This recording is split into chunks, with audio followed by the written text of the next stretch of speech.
And now, pleased to call the gentleman from Maryland, Mr. Raskin, for 5 minutes.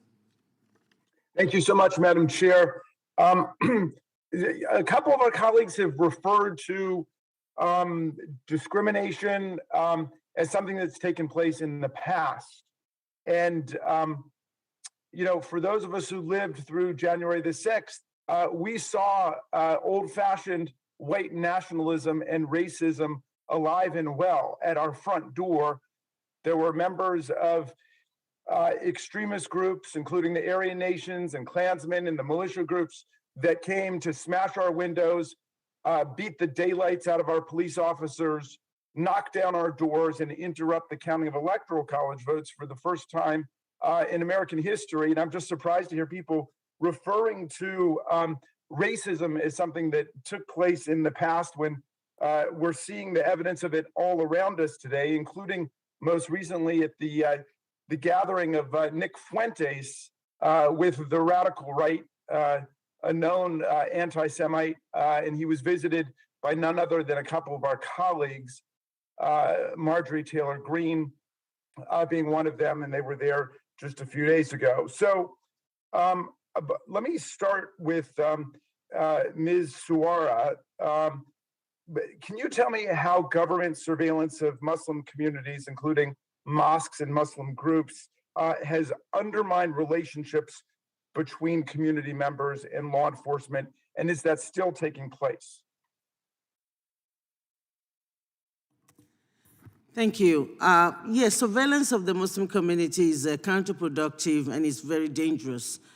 Basically, when we learn of surveillance in our community, it makes our community members feel as the other, as if we're un-American, as if our government did not trust us. Because these things is not something that is happening everywhere, it's happening in our own community. And so every time that happens, it makes the job of someone like myself very difficult. Because when I'm talking to people, I try to tell members of my community, we are Americans, we pay taxes, we deserve the same rights, and we deserve equal protection from our government. And we deserve the respect and the privacy like everyone else. But every time the surveillance happens or profiling of the community, it sets the clock back.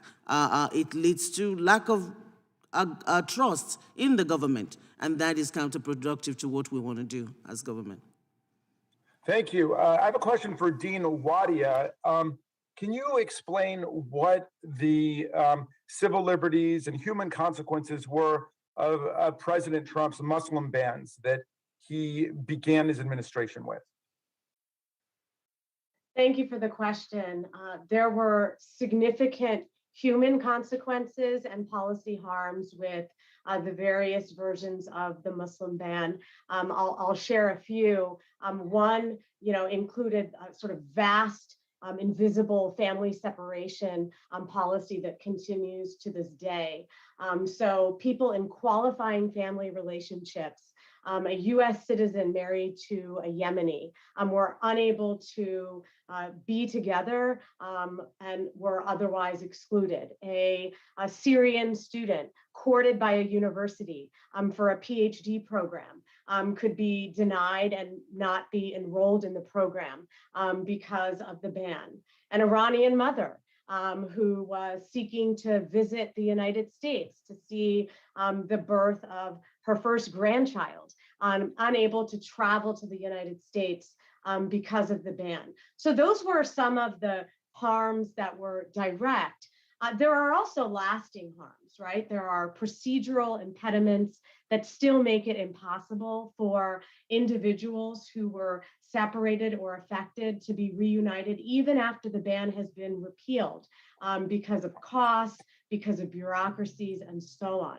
And well, finally— if I could interrupt for 1 second, are you finding that discriminatory immigration policies and law enforcement policies are the things that are of major concern to the communities that we're talking about today? Or are people more upset about what's called critical race theory? And I'm not even quite sure what they mean by that, but are people most concerned about policies like the Muslim ban and discriminatory policies in law enforcement, or are they more concerned about the thing called critical race theory? I'm here concerned about the people.